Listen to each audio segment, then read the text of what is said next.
As much as we would all love to, not everybody has the time every morning to make a hearty, fulfilling breakfast, and that's where make-ahead meals come in. So here with 3 ideas that can make mornings stress-free as far as food is concerned, as food expert Tara O'Brady, good morning to you. Hello. This is a perfect segment for people on your morning. That as we leave almost in the middle of the night. I'm sure. Well, one of the things I find, especially in the summertime, we are so busy and it's hard to think of what's really a good, wholesome breakfast. So what we have here is that we're going to start our day actually the day before or even a week before by making a quick multigrain mix. And then we're going to show you 2 different ways that you can use that so that you're already ahead of the game. I love this idea. Let's get to work. Okay, so the multigrain mix, it's just a collection of oats and grains. We starting off, this is just regular rolled oats. We have some rye flakes and kamut, but you can use other grains. What is this, sorry? This is rye grains here in kamut. What's kamut? Kamut's just another grain, and it's rolled out like an oat. You can also use spelt or barley flakes, or there's also quinoa flakes. Basically, we're looking at things that are about the same size as your oats. So all it is, dump them into your bowl. Anything beige, brown, or gray from your beige, brown, or gray, right? exactly. Okay. About the same size.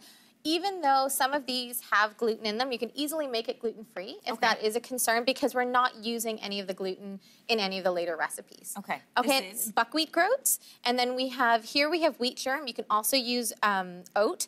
And then we have some ground flax seed. So we're just going to add a couple tablespoons of each of those in. Do that. And then all you do is keep it on your counter in a sealed container. It can stay for like a week, maybe a week and a half. But things like flaxseed do have oils that will break down over time. So if you don't think you'll use that in the time, pop it in the freezer.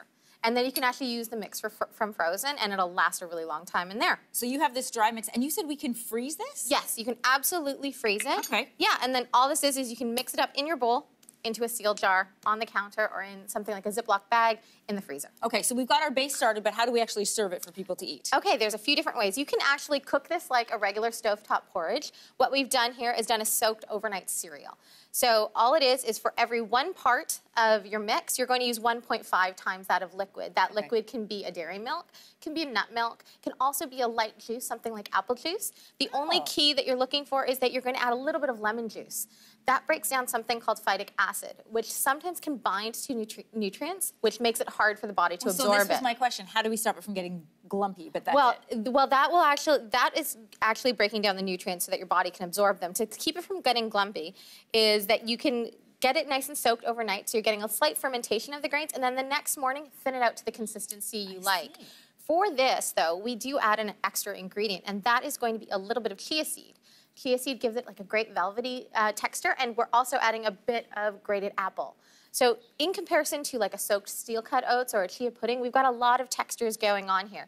The groats stay nutty, they stay whole. So this is like hearty. It's hearty. It's gonna keep you full. It's also, I am a texture person, so even though I love like the velvety smooth porridge, this has like a little bit more going on. And then you can top it any way you like.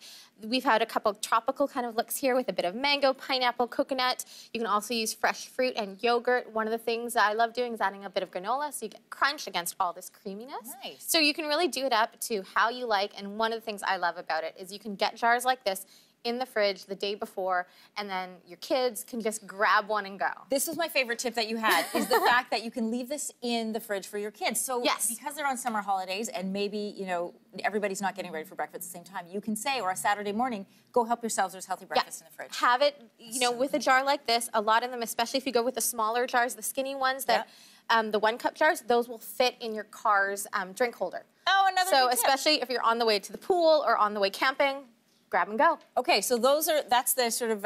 it's a soaked porridge. A soaked porridge. You can bake this too. Yes, and now this is one of my favorite tricks with this multigrain mix is really sneaking it into baked goods.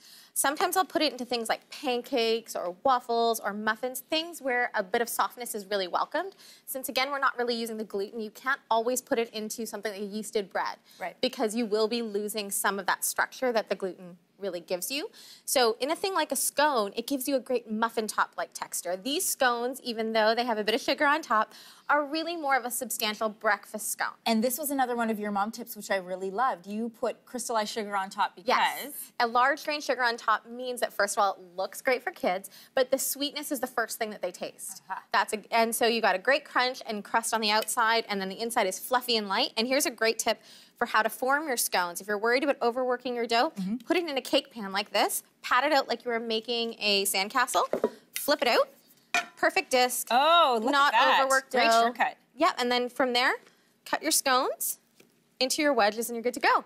And then you just bake those? Bake them on a parchment-lined baking sheet, hot oven, until they feel nice and light for their size. So I'm curious, like, do they taste like they're healthy, or do they taste These like a scone? aren't super sweet scones. They are a breakfast scone, but at the same time... Oh, they're good. Yeah, the whole grain oats, what I love about it is it gives it texture and it gives you a bit of substance. You have, like, lemon or something in it. Yes, there is a bit of orange in there. Oh, fantastic. Yeah. Great recipes, and you'll find those on our Your Morning website, yourmorning.ca. My kids, if they're watching, will say, you're talking with your mouth full of food.